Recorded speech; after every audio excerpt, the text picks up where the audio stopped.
That is the life that we live. That is the life that we live.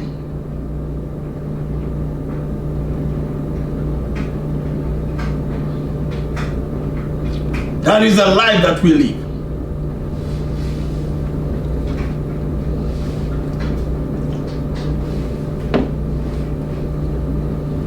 That is the life that we live, living in the name of Jesus. Because He is in us. We have received Him. We have received His life. Christ in us, the hope of glory.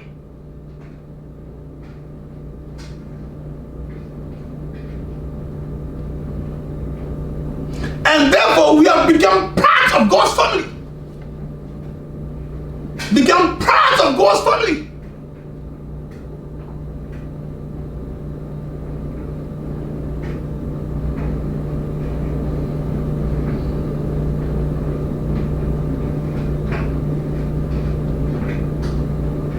Become part of God's family.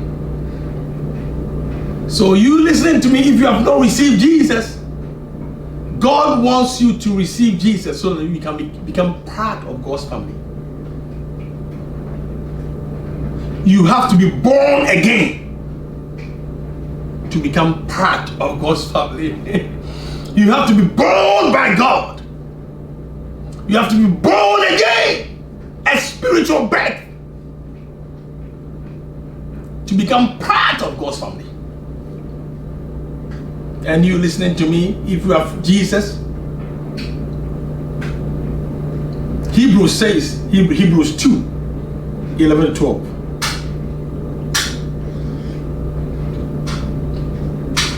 But the one who makes people holy and those who are made holy are of the same family. So Jesus is not ashamed. Glory to God. Jesus is not ashamed to call them brothers and sisters. He says, I will declare your name to my brothers and sisters. In the assembly, I will sing your praises. Now listen to me.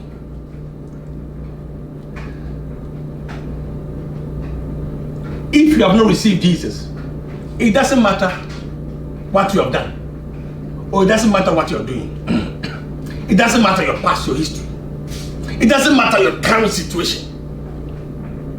Whether you are living, whether you don't have a lot. I don't want to use the word poor. But because if you come into Jesus, you are no more poor.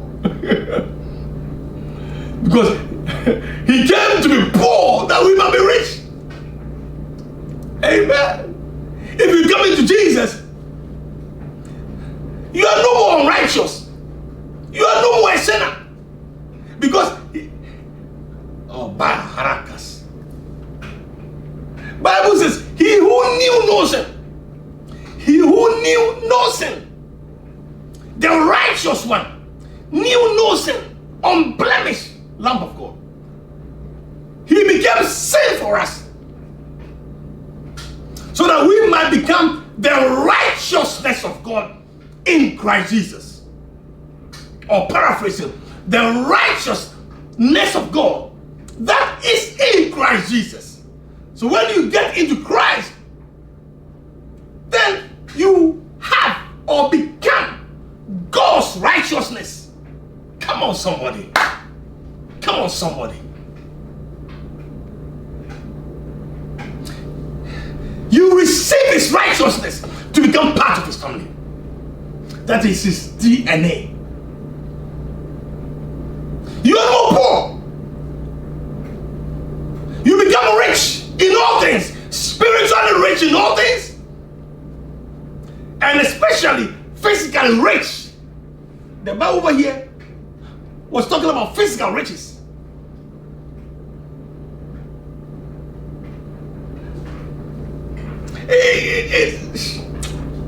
That is not the debate over here. Some people say spiritual riches. When God's talking about riches, spiritual riches. But what do I say? Both. Let's avoid the complications and the confusion. Both. Rich physically, rich spiritually.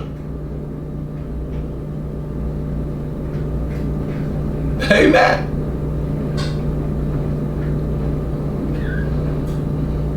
And when you get into Jesus, he's no more ashamed to call you his brother or his sister.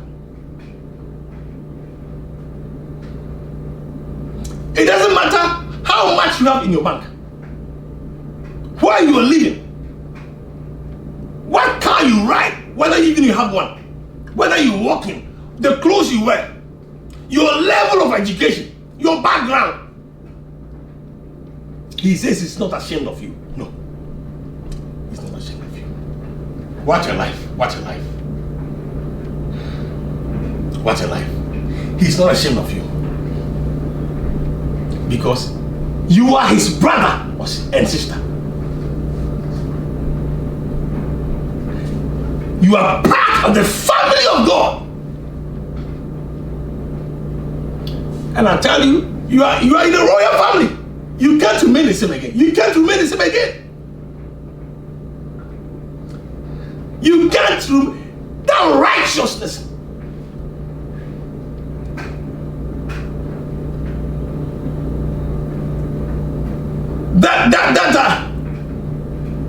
That moral and intellectual rightness and correctness of God, you have it. Therefore, you can't fail. You are a success. You are prosperous. You have been born prosperous, born a success, and you are rich. You are blessed with all things pertaining to life and godliness. Blessed with all spiritual blessings in heavenly places in Christ Jesus. Seated with Christ Jesus at the right hand of God, where there are pleasures forevermore. My brother, my sister, you lack nothing. You are not poor. If you are in Christ, you are not poor. It's just a temporal physical state. But as you receive this word, you live in this eternal life of grace. You walk by faith, not by sight. You live according to the spiritual realities of your eternal life in the kingdom. It shall be manifested physically. Just walk with that consciousness. That's all you need. Walk with that consciousness. That's all you need. Part of God's family. You are blessed. Part of God's family. God is your father. All things are yours. Even the world is yours. Glory to God. You are a co-heir with Christ Jesus. You are full of the life of God. Glory to God. Now, let me show one thing before I continue. That's Peter.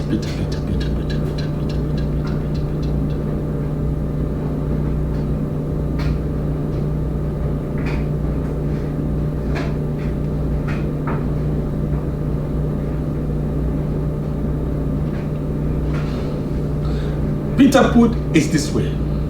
2 Peter chapter 2. 2 Peter chapter 1 verse 2 to 4. Grace and peace be multiplied to you in the knowledge of God. It's all about what you know, knowing it, and walking with that consciousness. Grace and peace be multiplied to you. See, this life of grace, you increase and you are multiplied in this life of grace with the peace of God through the knowledge, the scripture, what you know. That's all. And walking in that consciousness. And of our Lord Jesus Christ. As his divine power has given us all things pertaining to life and godliness. How? Through the knowledge of him who called us.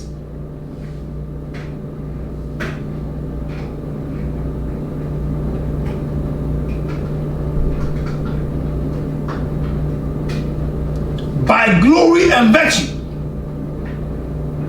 by which have been given to us exceedingly great and precious promises. Through these you may be partakers of divine nature, having escaped the corruption that is in this world through us. He said, no, he was addressing the people that now by receiving the word of God, you have become a partaker of the divine nature. You see, to make it more clear, Peter was trying to say that you have been parts of the divine nature of God. Let me go for it.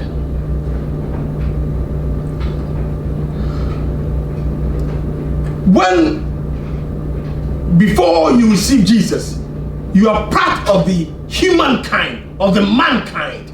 You are part of the humankind of the mankind because you have the life of a man. But when you receive Jesus, the eternal life,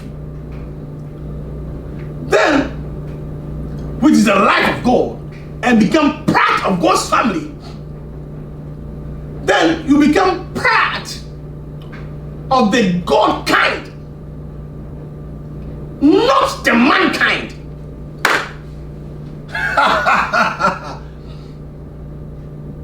You become part of the God kind, not the mankind.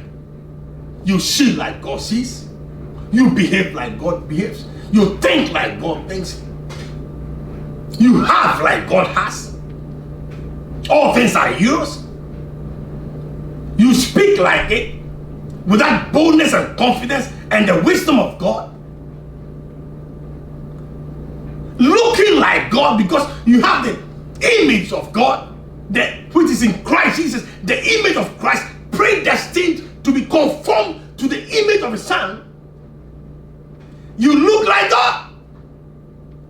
You look like Jesus, the Son of God, because you have the eternal life of God, which is in His Son, and you have received His Son. You have the spirit nature of His Son. So you look like God. His confidence, His wisdom, His intelligence, His boldness, His moral character, His righteousness, His peace, His joy, His rightness, His accuracy. You have it. You live like God. You live like Jesus on this earth. And therefore, you are part of His family and part of the God kind. No more part of the, not part of the mankind. Even though you are in this human body on this earth, you are not of this earth, you are of the kingdom. You are part of the God kind, behaving and manifesting the life of God on this earth, displaying the far superior authority of God on this earth. And they will say of you, what manner of man is this? What manner of man is this? What manner of man is this? That is going to be your testimony, somebody. What manner of man is this? They can see the results in your life, but they can't figure it out. You become like the wind. They can't figure out how things are happening for you. What manner of man is this? Just like they say about Jesus, even the wind and the sea obey Him. Hallelujah. Hallelujah. Praise God. I see you prospering in unusual places. I see you succeeding in unusual places. I see you demonstrating the grace of God on this earth, the unmerited favor. Oh, glory to God. Hallelujah. Hallelujah. Whatever your hands finds to do, it is prospering. It is prospering. Because failure is far from you. Defeat is far from you. You are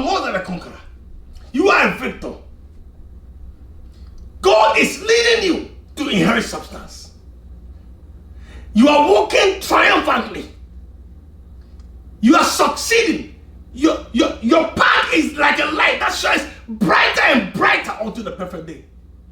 You are rising and not going down. Moving forward always. Because you are the light of this world. Glory to God. Live with this consciousness. Live with this consciousness. When you become part of the God kind, nothing is impossible. With man, this is impossible. But with